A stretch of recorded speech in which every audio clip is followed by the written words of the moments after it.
marami pa mga pasahero dumarating. May mga truck pa na papasok. Papunta rin po ng Calapan.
Guys, malapit na po kami sa Calapan.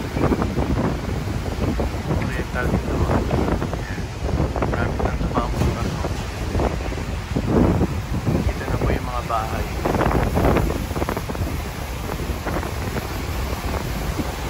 Sa hangin, pero maya marami na agad. Minuto na lang sa Nakatulog.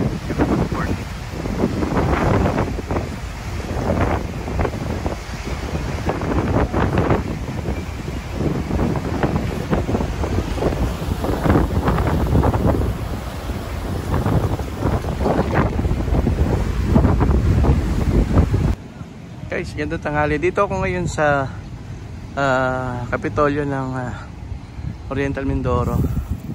Ayan. Nandito tayo ngayon guys.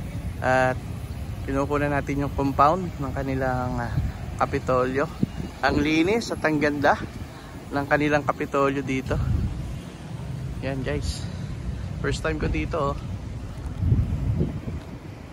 First time ko dito sa Calapan. At ang ganda ng lugar nila guys. Ayan o.